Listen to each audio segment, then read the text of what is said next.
Hormuz প্রণালীতে যুদ্ধের দামামা, ওয়াশিংটনের অন্দরমহলে ক্ষমতার লড়াই আর ডলারের আধিপত্যের পতন। বিশ্ব রাজনীতি কি এক বড় পরিবর্তনের দ্বারপ্রান্তে দাঁড়িয়ে? ইরান ও যুক্তরাষ্ট্রের এই নতুন অস্থিরতা কি কেবলই সংঘাত, নাকি এর আড়ালে লুকিয়ে আছে নতুন কোনো বিশ্ব ব্যবস্থার নীল নকশা? কেন ট্রাম্প প্রশাসনের পেন্টাগন নিয়ে চলছে গোপন কোন্দল? আজ আমরা উন্মোচন করছি পর্দার আড়ালের সব চাঞ্চল্যকর তথ্য। আমি আছি আপনাদের সাথে, চলুন শুরু করা যাক। আসসালামু আলাইকুম ভিউয়ার্স। বিশ্ব রাজনীতির এখন যে সময়টি যাচ্ছে সেটা হলো এক উত্তাল সময়। পারস্য উপসাগর থেকে ওয়াশিংটন, সব জায়গাতেই এক অস্থিরতার স্পষ্ট লক্ষণ। ইরান যুক্তরাষ্ট্রকে দিয়েছে 3 ধাপের এক নতুন শান্তি প্রস্তাব, যেখানে 30 দিনের মধ্যে যুদ্ধবিরতিকে পূর্ণাঙ্গ শান্তিতে রূপ দেওয়ার দাবি জানানো হয়েছে। একদিকে শান্তি আলোচনার চেষ্টা, অন্যদিকে হরমুজ প্রণালীর নিয়ন্ত্রণ নিয়ে ইরান ও যুক্তরাষ্ট্রের মধ্যে চরম স্নায়ুযুদ্ধ। একই সাথে ডলারের আধিপত্য কমে আসছে, ইউরোপ জ্বালানি সংকটে দিশেহারা, আর ট্রাম্প প্রশাসনের অন্দরে চলছে পেন্টাগনের সক্ষমতা নিয়ে তীব্র বিতর্ক।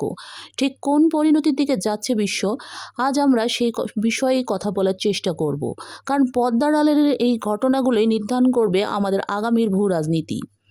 শুরুতেই বলি ইরানের এই 3 ধাপের শান্তি প্রস্তাব নিয়ে। ইরান পাকিস্তান হয়ে যুক্তরাষ্ট্রের কাছে এক ঐতিহাসিক পরিকল্পনা পাঠিয়েছে। প্রথম ধাপে হরমুজ প্রণালী ধীরে ধীরে খুলে দেয়া এবং ইরানের ওপর থেকে মার্কিন অবরোধ তুলে নেওয়ার বিনিময়ে তেহরান নিজে সমুদ্র থেকে মাইন অপসারণের দায়িত্ব নিতে চায়। দ্বিতীয় ধাপে 15 বছরের ইউরেনিয়াম সমৃদ্ধকরণ স্থগিত রাখা, তবে পারমাণবিক অবকাঠামো ভেঙে ফেলার অপমানজনক প্রস্তাব তারা সরাসরি প্রত্যাখ্যান করেছে। তৃতীয় ধাপে ইরান, আরব রাষ্ট্র আর আঞ্চলিক শক্তিগুলোর মধ্যে কৌশলগত সংলাপের মাধ্যমে একটি স্থায়ী আঞ্চলিক নিরাপত্তা কাঠামো গড়ার ডাক দিয়েছে। কিন্তু ইরান একই সাথে স্পষ্ট জানিয়ে দিয়েছে, আমেরিকার বেসগুলো পারস্য উপসাগর থেকে সরাতে হবে এবং আটককৃত ইরানি অর্থ ফেরত দিতে হবে। তবে প্রশ্ন হলো, ওয়াশিংটন কি এই শর্ত মানবে, নাকি 30 দিনের আলটিমেটাম শেষে নতুন সংঘাতের সূত্রপাত হবে?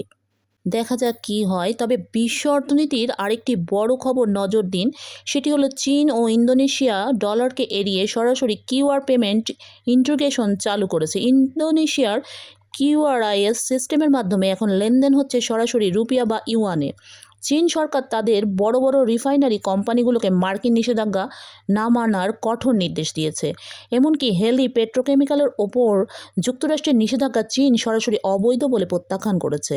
অন্যদিকে ইরানের হিউজ নামের একটি সুপার ট্যাঙ্কার 19 লাখ ব্যারেল তেল নিয়ে মার্কিন নজরদারি এড়িয়ে দূরপ্রাচ্যে পৌঁছেছে, যার মূল্য প্রায় $220 মিলিয়ন।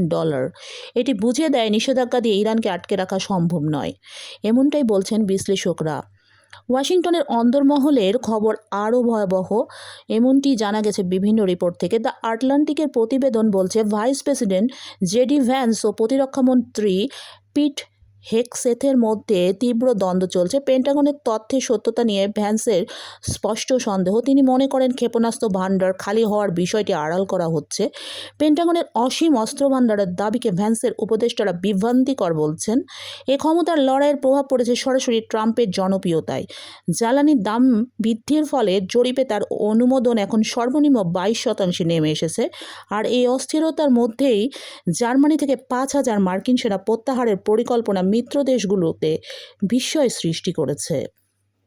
এদিকে ইউরোপ এখন তথাকথিত তথ্য অন্ধত্বে ভুগছে বলে মনে করছেন অনেক রিপোর্টার। পলিটিকোর মতে তাদের কাছে নিজেদের জ্বালানি মজুদের সঠিক হিসাব নেই। ইউক্রেন যুদ্ধের আবহে যখন সরবরাহ সংকটের আশঙ্কা তুঙ্গে, তখন এই তথ্যের ঘাটতি ইউরোপকে বিপর্যয়ের দিকে ঠেলে দিতে পারে। আর সবশেষে 2026 বিশ্বকাপে ইরানের অংশগ্রহণ নিশ্চিত করেছে ফিফা। মাঠের বাইরে রাজনৈতিক উত্তেজনা সত্ত্বেও যুক্তরাষ্ট্রের মাটিতে ইরানের ম্যাচ খেলা এখন ভূ রাজনীতির এক নতুন কেন্দ্রবিন্দু। সামনেই কুরবানি ঈদ এবং মহরম। এই সময় ইরানি জাতি এবং প্রতিরোধের অক্ষের মনোবল যে অন্য যে কোনো সময়ের চেয়ে বেশি উদ্দীপ্ত থাকবে তা বলার অপেক্ষা রাখে না বলে জানা গেছে। বিশ্ব রাজনীতির এই দাবা খেলার কার চাল শেষ পর্যন্ত সফল হবে? ইরান ও যুক্তরাষ্ট্রের সংঘাত কি কোনো পরিণতির দিকে যাবে? আপনারা জানাতে পারেন।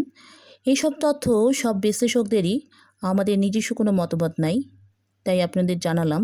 আর নিয়মিত এমন গভীর ভূ রাজনৈতিক বিশ্লেষণের জন্য চ্যানেলটিতে সাবস্ক্রাইব করতে পারেন, বেল আইকনটি চেপে রাখুন। আজ এ পর্যন্তই, দেখা হবে পরের ভিডিওতে ইনশাআল্লাহ। আল্লাহ হাফেজ।